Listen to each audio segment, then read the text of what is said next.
Hi everybody, Stash Cache here, the Keepers of the Cacheflo, and today we're going to do a quick tutorial video on how to do pocket queries for route planning with the geocaching.com. If you don't know what a pocket query is, it's basically just a fancy search for geocaches.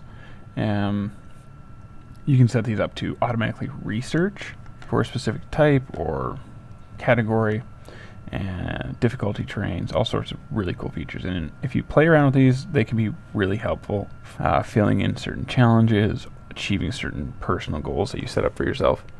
This request for this tutorial video actually comes from two separate cachers, one that is local that we interact with on a regular basis, and one that was at our Meet the Keeper geocaching event we held in Grand Prairie while on vacation for the May long weekend. I'm just going to go ahead and jump in, open yourself up to the geocaching.com, make sure you're logged in, all that fun stuff, and then we are going to go to our profile page. We're going to scroll on down, user routes, right here, premium tools. So as that would suggest, you need to be a premium member for this tutorial to apply to you. If you're not a premium member, then stop watching, go away. I'm just kidding. You should still watch this so you know what you're doing. Opens you up to the find user routes near your trip. A lot of people are using this, so they actually keep a catalog and they feature a random route here on their website. This one's in Germany. They give you a bunch of different ones here. Show you the total kilometers or miles depending on your settings. And you can search for an existing route. But today we're going to create a new route. We're going to call it tutorial maybe. And then we're going to create a route. Each route will be limited to 500 miles or 800 kilometers. So we're going to go Edmonton to high level. Should be within our limits. Okay, and if you want to detour, you want to go to your map. Oh, I don't want to go through there. Let's say I want to go specifically through Mournville. Oh, I don't like the Nanaimo this time of year. Terrible traffic. Let's go through St. Albert because that's even worse traffic most of the time.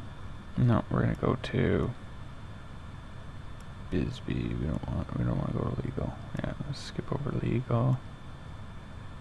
Go to Bisbee, Guardville. Well, let's say we want to go up to Smith. Get the Smith geocaching group there.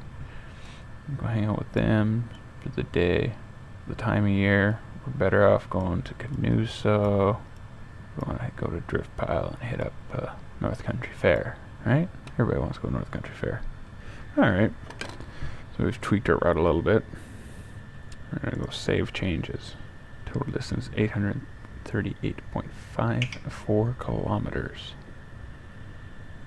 So as you can see, you can go over that 800 when you start tweaking, but the initial start to finish needs to be under that 800. Alright, so we got tutorial maybe as our title, who made it, and you see enter in the description of your route so that when other people are searching routes they can see, oh, this is exactly what I'm looking for, you know.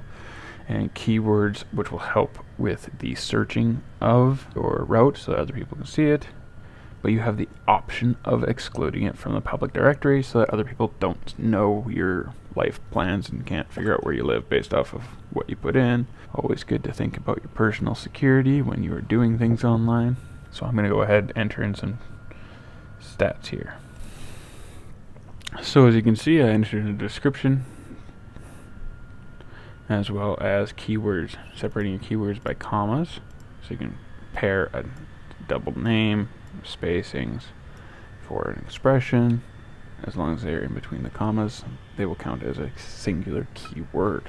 And you decide whether or not you want it to be a public directory.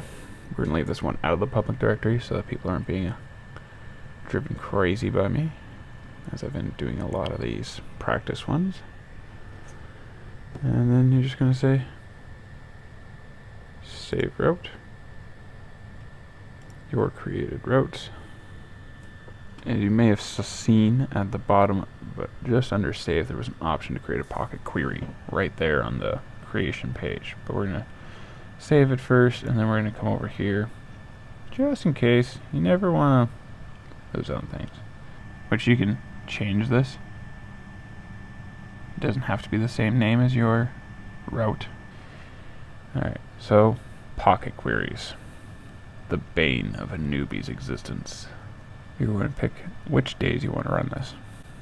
So the purpose of the pocket queries, if you are looking for new caches in a specific area or events or whatever, you can tailor them up to what you're looking for. They tell you what day it is for their system right here. Not necessarily needed for someone who is based out of North America, but if you're somewhere else, run this query once, then delete it. This prevents you from getting a bunch of emails about the same thing. Search radius within 5 kilometers. Show me 500 caches on either side of the road.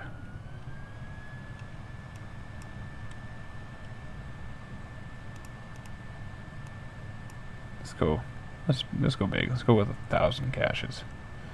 Say we're gonna do virtuals, and we're gonna do earth caches and webcams, because we don't have any pens with us, but we have our stamps. We're gonna do letterboxes. Chances are we won't get that many along this route for any of those things, any container type, so we don't lose out on stuff. So we're gonna look for caches that I haven't found, that are not on my ignore list, that I don't own. And then you can segregate yourself by terrain or difficulty. If you don't check these, it should just bring up everything. Then you can find your attributes that you want or don't want. So attributes to exclude. If it's going to take more than 10 kilometers, we don't want anything to do with it. If it needs a wireless beacon, we don't have the technology. Yeah, we'll leave the attributes to include blank. So I want to try and get as many on this list as possible. Output, which, by the way, you feel free to send us an email at any time. If you don't want to comment down below, choose your format based off of your device you're using. Include pocket query name and download file. And that's just to help you organize your own thoughts. I recommend doing this. Otherwise, it's just going to be pocket query such and such a date. Whereas if you have the tutorial maybe for your query, a pocket query tips section right here at the bottom to help you sort out your life, and submit information.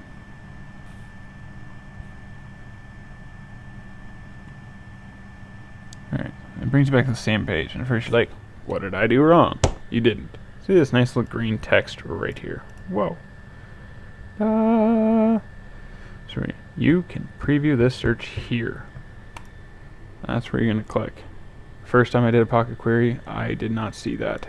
And so we, out of that whole trip, our specified cache types, we only ended up with 5 caches for that whole road trip.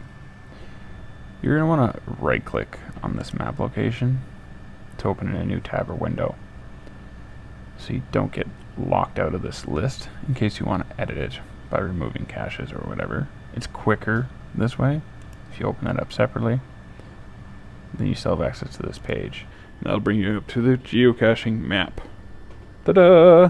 So you can see that all 5 of these off this route that we have chosen are actually only in the Edmonton area, and the rest of the drive we have nothing. Once you get to this point where you see your caches on this side listing here, you should know that the caches are automatically generated into a list. So you can go into your list function on your mobile app. It should show up in your list, and it'll be at the top as the last generated, and it'll have the same name that your pocket query had. The nice thing about having the list is that you can then download your offline map data, so you don't use your cell phone data plan while you're out caching with a mobile device and app. Definitely one of my favorite features. And under premium tools again, you can see build a pocket query. You can see user routes.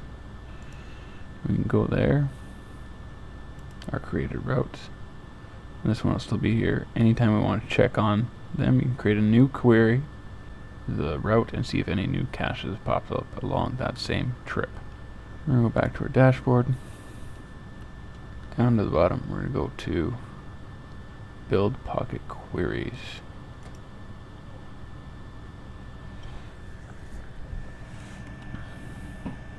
Pocket Queries ready for download. This is the one that we just made. We're going to go back into our tutorial maybe file. Downloads it as a zip file for you. And this is for you to download it to your GPS device. So I hope you guys have enjoyed this tutorial video. If there's something that I missed or something more you would like to see done and described, please let me know in the comments below, and I will try to get every tutorial that you guys want done. It's really that simple. Let me know what you want, and I will make sure you guys learn how to do it. Happy caching!